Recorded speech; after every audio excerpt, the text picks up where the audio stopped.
you've been part of some rather celebrated bullpens in your time. A lot of firepower, a lot of different looks, a lot of success in October with aggressive use. When you look at the makeup of this group and maybe some of the experience that last year forced upon it, how do they compare? Uh, in general, younger than the ones I kind of look back on, but that can be a great thing. I mean, I think that, that youth, maybe you can push them a little harder. I know, I caught Betances after a few years of him being in the league, but honestly, that's what I see of a lot of these guys. That's what Reyes and Cabrera can do. Obviously, what Hicks can do. Stuff-wise, they're going to be unmatched, and if they put it together, and I think we've seen all of them are capable of it. If they put it together for an extended period of time, it's they can match up with anybody in history. So it's just a matter of unfortunately for a lot of guys, it's been health issues. I know, particularly Hicks and Reyes.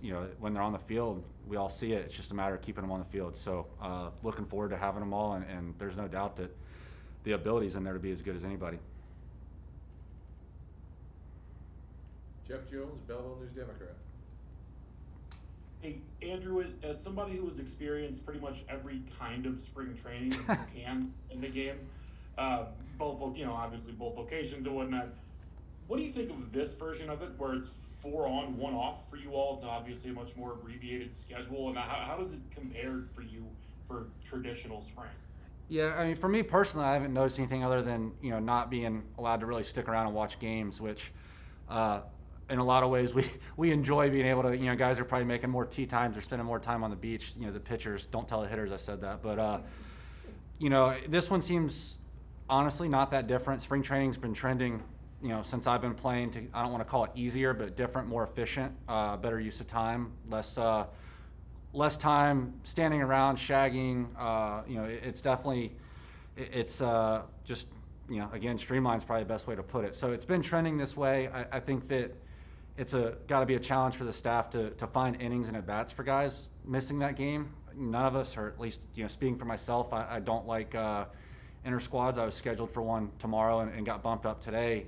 Pitching against a guy wearing the same jersey, even if it's, not somebody you're close with or, even really know that well, is a challenge. The last thing you want to do is hit him in the knee with a slider or, throw him up and in left on left or something. So I think that it's just got to be a way to get, the hitters the at-bats they want, because some of the veterans, I'm sure Yadi's impossible to talk out of the lineup just like he is in the regular season, and some guys get ready to go right away.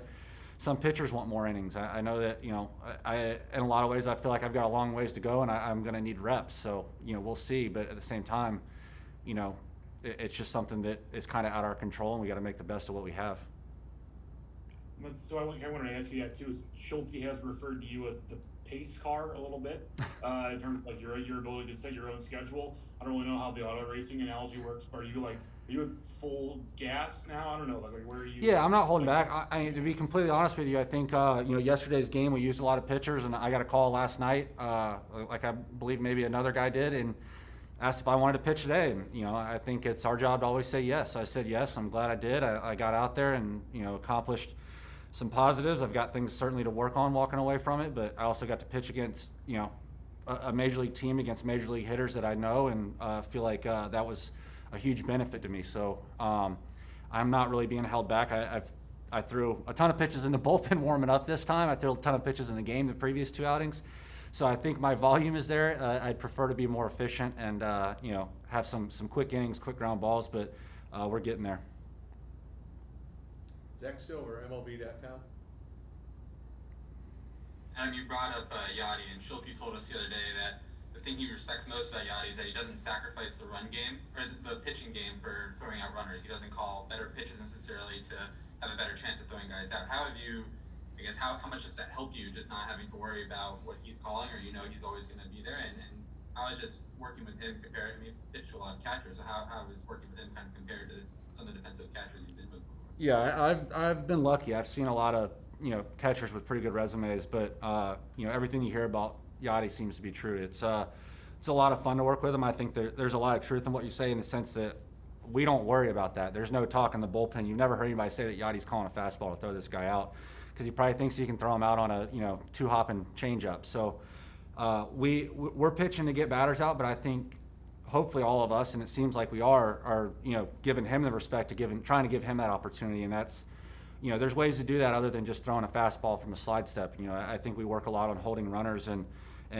finding other ways to manipulate the runner and give Yadi a chance, but at the same time, his reputation tends to prevent guys from even trying to run. I also wanted to ask you about Jordan's at bat yesterday. I'm not sure if you've ever been in a battle that prolonged, but what's it been like? What was it like just watching that and seeing him come out his first time out pumping 100 and getting 22 pitches in one at bat? Yeah, I certainly heard about it. I didn't get to see it. I'm very confident. I haven't been in a bat that long. I heard some guys in the locker room saying that would have been a record, I believe, for a major league regular season game. To me, what it speaks to is that he's pumping strikes, and with his stuff and coming back, that's incredibly impressive. I think the fact that he can throw 22 pitches and that's what it takes to get a walk. That's a sign of somebody that's in command of the zone, and if he can command the zone, we know his stuff is as good as it gets. So just happy for him. I think he's got a smile on his face walking around here right now, which is what we want to see. I know rehab's tough, and for him to put all that hard work in and see it pay off is really good for him. We're really happy for him. Derek Gould? Well, I have another question for you, Andrew. Hopefully I asked this correctly. You're a guy who, over the years, has had a lot of appearances and a lot of mileage on the arm. And while last year was not ideal for anybody, could having only 13 innings on your arm, could that benefit you this year? Do you think you come into this spring feeling better, like maybe more rested than in previous years? Yeah, and I mean, maybe. It is what it is. I've got to deal with whatever it is. If I'd much rather would have, pitched in 80 games and then pitched in Game 7 of the World Series. So, at the end of the day, though, yeah, I think it's more than just my arm, honestly. As you get older, the rest of the body tends to go just with the arm. So just a chance to be strong and work on things, I think, is welcome. Obviously, again, would have preferred full season and everything to be normal. I know we all, are craving normal right now, but yeah, that's the hope that I feel a little fresher. I can handle a little more this year. Why not take advantage of it? You feel that way this spring? I mean, there's a certain life to how you're going about it, and it seems like you're pitching more aggressively early on this spring. I don't know if that's the limited amount of games. Yeah, I'm honest. To be completely honest with you, I'm trying to do that even more so. I think that. I don't want to get caught up in the velocity game. I see nothing but, guys throwing, close to triple digits all the time. We were just talking about Jordan, but I think that, keeping my foot on the gas is something I need to work on, and it makes all my pitches better. It makes my breaking ball better. My fastball, I don't think has to be 95 miles an hour for it to be successful because of the quality of my breaking ball. So I think that's certainly part of what I'm trying to do, and I think I generally have had a better base on my mechanics, and just looking forward to it. Just trying to get a little bit better every day.